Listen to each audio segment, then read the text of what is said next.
Me pidieron que desapareciera de sus asuntos y lo hice.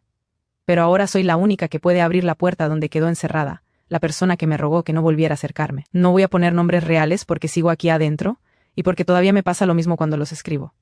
Estoy contando esto mientras ocurren cosas, no con calma después, y eso se nota en lo desordenado. Me encargaron cuidar un departamento por unas semanas, y fue una tarea simple, estar ahí, regar plantas, recibir paquetes, responder a un vecino si preguntaba. La dueña era una mujer que yo conocía de vista y por temas de trabajo, y nuestra relación terminó mal por algo que ni siquiera fue grande. Solo me dijo que no me metiera en su vida, que no le escribiera, que no preguntara por ella.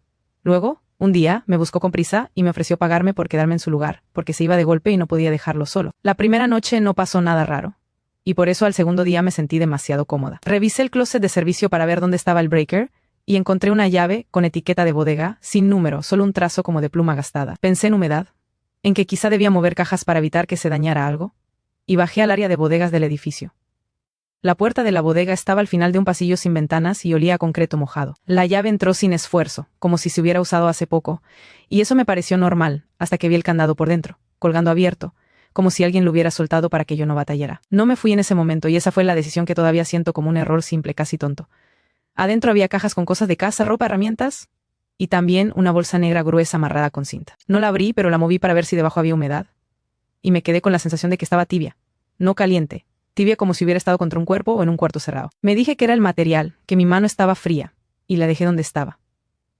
Esa misma tarde, al volver al departamento, el teléfono fijo sonó, aunque yo no había conectado nada y ni sabía que existía. Contesté por reflejo, y escuché mi propia voz diciendo mi nombre, como si estuviera repitiendo un audio con un retraso mínimo. Colgué sin hablar, y mi mano se quedó temblando, pero no por miedo teatral, sino por esa vergüenza rara de sentirte ridícula en un lugar vacío. En la noche empecé a notar cosas más específicas, no sustos, sino errores que no eran míos. Un vaso que yo recordaba haber guardado apareció en la mesa con gotas frescas, como si alguien lo hubiera usado. El fregadero tenía un cabello largo, oscuro, pegado a la coladera, y yo tenía el pelo recogido todo el día. Me obligué a pensar en ventilación, en que tal vez la dueña había vuelto por algo sin avisar, porque esa explicación era soportable. El tercer día recibí un paquete sin remitente claro. Era una caja chica, sin marca, y cuando la abrí solo había un llavero y una nota doblada sin firma, escrita con letra apretada. Decía que no abriera lo que no era mío, y debajo había una fecha que no reconocí, como si fuera un aniversario de alguien, algo personal que yo no tenía por qué saber. Quise llamar a la dueña, y su número no entraba, pero no como cuando no hay señal, sino como si el tono estuviera cortado a propósito. Probé con mensajes, y se quedaron en enviados sin entregar. Me vi haciendo lo que hacen todos cuando no quieren aceptar lo raro, reiniciar el celular, probar con Wi-Fi, revisar ajustes, culpar a la compañía. Ese día, bajé otra vez a la bodega, con la idea de comprobar que nada se había movido. La puerta ya estaba abierta antes de que yo metiera la llave, y el candado colgaba cerrado, pero no asegurando nada, solo como adorno. Adentro, la bolsa negra ya no estaba donde la dejé, y en el piso había marcas de arrastre, como líneas cortas, húmedas, que terminaban en la pared del fondo. No había salida, no había rejilla, no había lugar para esconder algo tan grande. Me incliné a revisar, y lo único distinto era que en la pared había una mancha nueva, una sombra irregular que parecía humedad vieja, pero estaba fresca al tacto. Ahí sentí el primer impulso real de irme, de dejar las llaves y salir del edificio. Subí y empecé a empacar mis cosas, no muchas, y en eso tocaron la puerta del departamento. Abrí con cuidado, y era el vecino del pasillo, un hombre que yo apenas saludaba, con una cara rara, como si hubiera llorado o no hubiera dormido. Me preguntó si la dueña estaba, porque la había visto entrar esa mañana, y luego dijo una frase que todavía me cuesta escribir. Dijo que la escuchó gritar mi nombre desde adentro. Le dije que yo estaba sola todo el día, y él insistió en que no, que vio una silueta con mi mismo abrigo, el que yo tenía puesto en ese momento. Se quedó mirándome, como si yo fuera parte de una broma cruel. Y luego se fue, sin despedirse.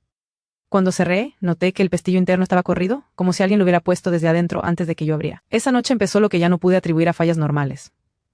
Mi celular registró una llamada saliente a la dueña a las 3:12, de casi 8 minutos, y yo estaba despierta mirando la pantalla sin atreverme a marcar. En el registro, la llamada aparecía como contestada. Cuando reproduje el buzón de voz, lo único que se escuchaba era mi respiración, y al fondo golpes secos, como si alguien tocara una puerta desde el otro lado. Al día siguiente fui a recepción a preguntar si tenían contacto con la dueña por emergencia.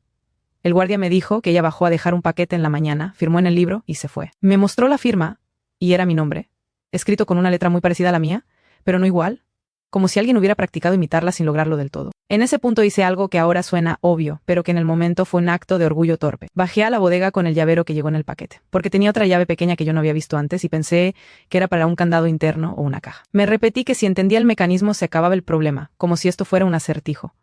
Adentro, detrás de unas cajas, encontré un archivero metálico bajo, con cajones sin etiqueta. La llave pequeña abrió el de arriba, y adentro había sobres con copias de documentos, fotos impresas, y una libreta con apuntes. Eran registros de mí. Y eso no es una forma de hablar, eran horarios, rutas, lugares donde compro cosas.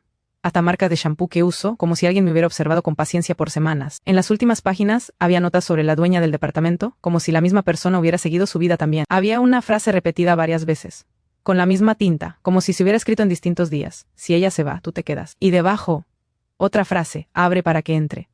No me di cuenta de que estaba llorando hasta que vi una gota caer sobre la hoja y correr la tinta. Lo peor no fue la libreta. Fue el sonido del pasillo de bodegas, cuando alguien empezó a arrastrar algo pesado desde el otro extremo. No eran pasos, no era un susto fácil, era un arrastre lento, constante, como si una cosa grande se moviera sin levantar.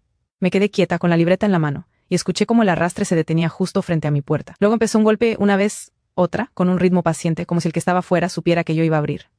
No abrí y el golpe cambió, se volvió más suave, como un rasguño corto sobre metal. El teléfono del departamento sonó en mi bolsillo, y eso no debería pasar porque no es un celular. Era el fijo, y sin embargo la vibración estaba ahí, pegada a mi cuerpo, como si el aparato estuviera dentro de mi ropa. Contesté sin pensar, y escuché a la dueña susurrando que por favor no abriera, que ya lo había hecho una vez, que no lo hiciera otra vez. Le dije que dónde estaba, y ella empezó a decirme que yo no entendía, que yo no tenía que entender, que solo tenía que cerrar y salir del edificio. Entre sus palabras, se metió una segunda voz, igual a la mía, calmada, diciéndole que ya era tarde.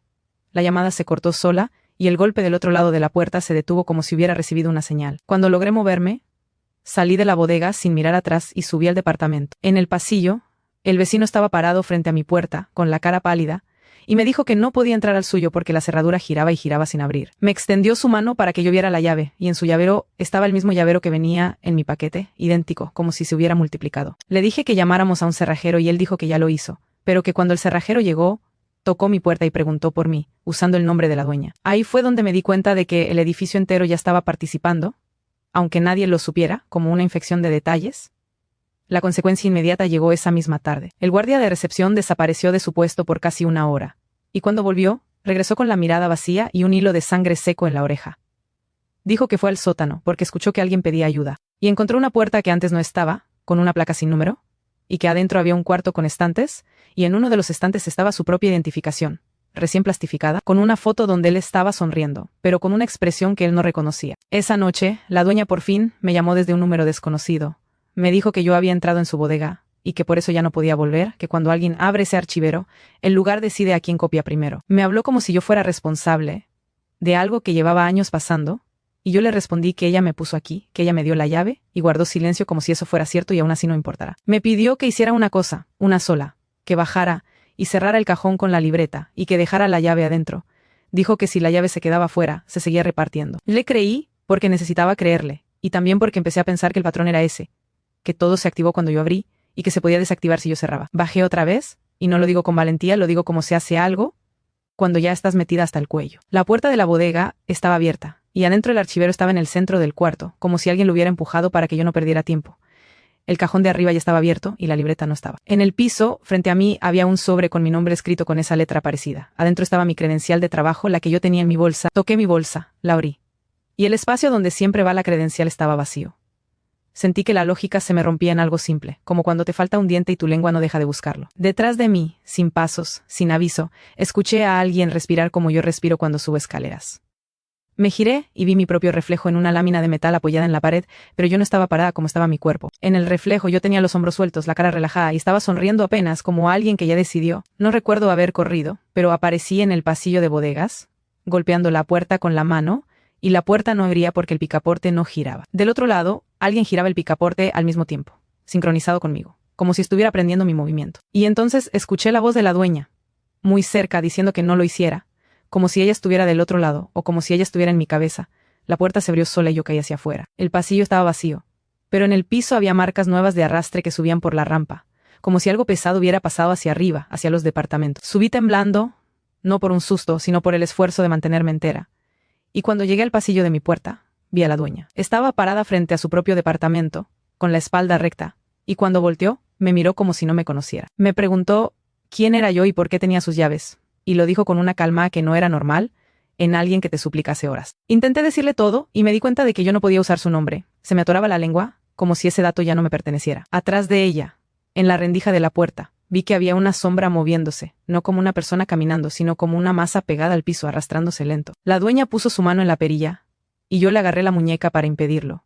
Ella me miró con desprecio, como si yo fuera una extraña insistente, y me dijo que la soltara, que estaba llamando a seguridad. El vecino salió en ese momento y nos vio. Me pidió que dejara de molestar a la señora. Me habló como si yo fuera una intrusa, y me empujó el hombro para separarme. Yo vi su llavero, y otra vez estaba el llavero idéntico, y comprendí algo que me pareció claro y a la vez inútil. La gente alrededor ya no distinguía cuál de nosotras era cuál o ya no les importaba. La dueña abrió la puerta y el aire del departamento salió pesado, con un olor a bodega cerrada. Ella dio un paso adentro y se quedó quieta, como si hubiera visto algo que no se puede decir en voz alta. Traté de entrar también y el vecino me detuvo, y en ese forcejeo escuché la voz de la dueña desde adentro, pero no la voz que yo reconocía, sino una voz que repetía mi nombre con una paciencia fría. No la he vuelto a ver salir. Seguridad subió, revisaron y dijeron que el departamento estaba vacío, que no había nadie, que yo estaba alterando el edificio. Cuando intenté mostrarles la libreta ya no la tenía. Cuando intenté explicar lo del archivero, me preguntaron qué archivero, como si yo estuviera inventando muebles. Ahora estoy encerrada en el mismo departamento que cuidaba, porque afuera, en el pasillo, cada persona que me mira actúa como si yo fuera la que sobra. Mi teléfono ya no tiene mi foto en la pantalla de inicio. Tiene una foto tomada desde lejos, de mí entrando a la bodega, una foto que yo nunca vi que nadie tomara. Y cada vez que intento irme, la cerradura gira suave por dentro, pero la puerta no abre, como si el edificio hubiera aprendido exactamente cuánto dejarme creer que todavía decido. Aquí terminó lo que tengo para contar.